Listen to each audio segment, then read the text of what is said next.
عزیز پاکستانیوں، السلام علیکم۔ میں آج آپ سے کچھ گفتگو کرنا چاہتا ہوں۔ مجھے کہا گیا ہے کہ شاید آج رات مجھے اغوا کر لیا جائے، آج نہیں تو کل۔ وہ دن اب دور نہیں ہے جب شاید میں کھل کر بات نہ کر سکوں۔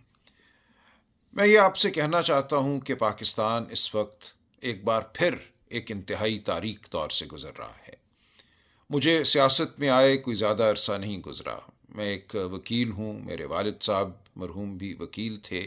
ہم نے تمام عمر محنت، خلوص، سچائی کی لگن میں گزاری ہے۔ میں اپنے والد صاحب کے نقش قدم پر چلنے کا ہمیشہ سے متمنی رہا ہوں۔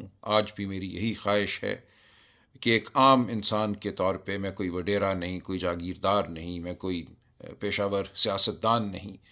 میں سیاست میں صرف اس لیے آیا ہوں کہ ان اقدار کی پیروی کر سکوں، ان اقدار کو مضبوط کر سکوں وطن عزیز میں، جن کے لیے میرے والد نے اپنی زندگی بسر کی اور جن کے لیے میں اپنی زندگی وقف کرنا چاہتا ہوں۔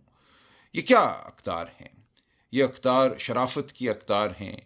یہ وہ قدر ہے جو کہتی ہے کہ ہر انسان کا احترام کرو، چادر کا، چار دیواری کا احترام کرو، قانون کا احترام کرو، سچائی کا احترام کرو۔ آج مجھے یہ نظر آتا ہے کہ اس ملک میں ایک ایسا نظام حکومت قائم ہے جو صرف دھونس پر قائم ہے، جو جھوٹ پر قائم ہے، جو فریب پر قائم ہے۔ میں سیاست میں صرف اس لیے آیا کہ میں اس دھونس، اس جھوٹ، اس فریب کی مزاحمت کر سکوں۔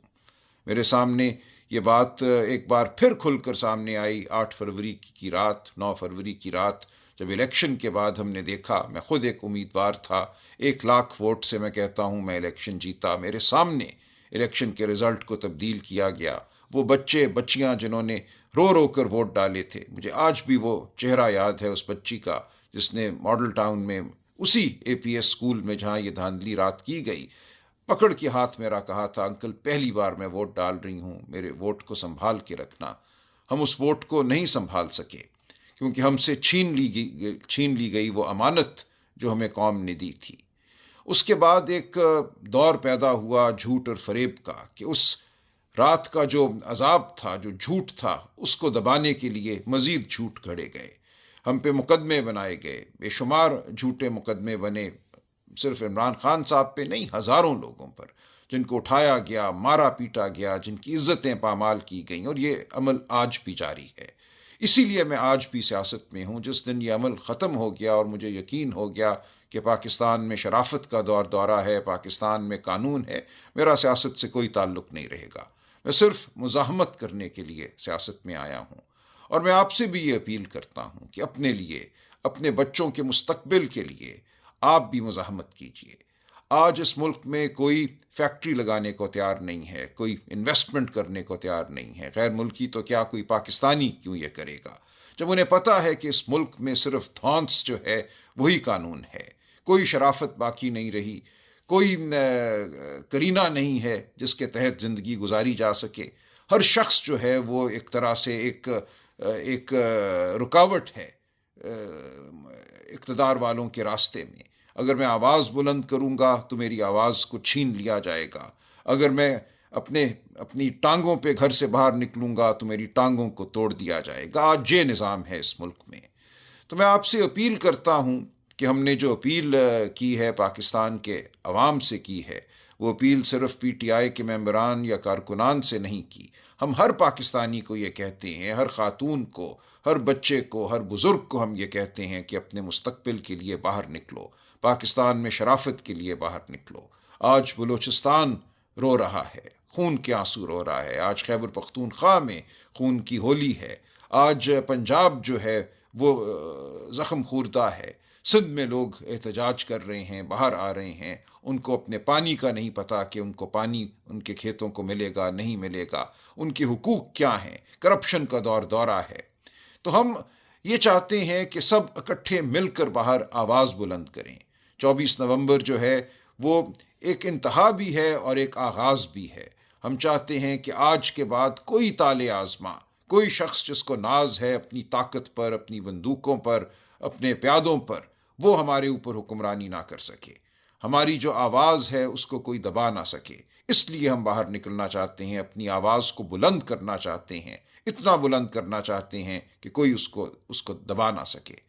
دیکھیے، دنیا کی ہر ریاست کے پاس طاقت ہوتی ہے، ہر ریاست کے پاس پیادے ہوتے ہیں، ہر ریاست کے پاس ویگو ڈالے ہوتے ہیں، بندوقیں ہوتی ہیں، لیکن وہاں کیوں یہ سب کچھ نہیں ہوتا؟ وہاں یہ سب کچھ اس لیے نہیں ہوتا کہ وہاں کی عوام فیصلہ کر چکی ہے کہ وہ یہ برداشت نہیں کریں گے۔ لوگ باہر نکلتے ہیں، وہ لندن شہر ہو جہاں 10 لاکھ لوگ نکلے جب عراق پر بربریت ہوئی، وہ اور دنیا کے دارالخلافے ہیں، بڑے چھوٹے شہر ہیں جہاں لوگ سڑکوں پہ نکلتے ہیں۔ سڑکوں پہ نکلنا ایک آئینی حق ہے، یہ ایک انسانی حق ہے، یہ اپنی دھرتی کو اپنانے کا ذریعہ ہے، یہ ایک طریقہ ہے جس کے ذریعے ہم احتجاج کرتے ہیں اور کہتے ہیں کہ بہت ہو گئی، ہماری بات کو سنو، ہمارے وجود کو مانو۔ تو میں آپ سے درخواست کرتا ہوں کہ آپ وہ قدم اٹھائیے جو میں سمجھتا ہوں اب ہم سب پر واجب ہے۔ اپنے گھروں سے نکلیے، ہم سب کے گھر ہمیں عزیز ہیں، ہم سب کی آسان زندگیاں ہمیں عزیز ہیں، لیکن ہر ایک کی زندگی اس ملک میں آسان نہیں ہے۔ اس بربریت کی وجہ سے اس ملک میں بہت غربت ہے، اس ملک میں بچوں کو تعلیم نہیں ملتی، 40% بچے 15-16 سال کی عمر کے کسی اسکول میں نہیں جاتے، اس ملک کے ہسپتالوں میں شفا نہیں ملتی، اس ملک میں آگے بڑھ کر اگر کوئی نوکری کرنا چاہتا ہے باعزت تو اس کو نوکری نہیں ملتی، ڈگری تھامے لوگ سال ہا سال گزار دیتے ہیں، باہر جانے کی تمنا میں زندگیاں بسر کرتے ہیں۔ تو ہم نے اس ملک کو اگر ایک ایسا ملک بنانا ہے جو احترام آدمیت، احترام انسانیت پر مبنی ہو، جس کے حوالے سے ہم فخر کر سکیں، ہم دنیا کو بتا سکیں کہ ہمارا ملک ایک شریف ملک ہے، ہم ایک ایسے معاشرے کے رہنے والے ہیں، فرد ہیں جہاں انسان کی عزت ہے، تکریم ہے، جہاں تعلیم کو، صحت کو بنیادی حق سمجھا جاتا ہے اور دیا جاتا ہے، تو ہمیں آواز بلند کرنا ہوگی، ہمیں باہر نکلنا ہوگا، ہمیں احتجاج کرنا ہوگا، ورنہ ہمیں چن چن کر ختم کر دیا جائے گا۔ آج میں اغوا ہوں گا، کل کوئی اور اغوا ہو جائے گا، باقی لوگ ڈر جائیں گے، سہم جائیں گے، یہ ملک ایک قبرستان بن جائے گا۔ ہم نے اس ملک کو قبرستان نہیں بننے دینا، یہ ایک نخلستان ہے، یہ ایک خوبصورت گلستان ہے، اور ہم نے اس کو گلستان کے طور پہ آگے بڑھانا ہے۔ اس ملک سے ہم نے نفرت ختم کرنی ہے، ہم نے انتشار ختم کرنا ہے۔ ہم چاہتے ہیں کہ ہم سب پاکستانی رنگ، نسل، مذہب، صنف کی تفریق سے بالا تر ہو کر اچھی زندگیاں گزاریں، سچی زندگیاں گزاریں، محنت کر سکیں، اپنے مستقبل کو سنوار سکیں۔ تو میرا ساتھ دیجئے، ان سب کا ساتھ دیجئے جو 24 نومبر کو اپنے گھروں سے باہر نکلیں گے، بہت پرامن طریقے سے، پرشکوہ طریقے سے باہر نکلیں گے۔ ہم کوئی دنگا فساد نہیں کرنا چاہتے، ہم بڑے منظم طریقے سے اپنی آواز بلند کرنا چاہتے ہیں۔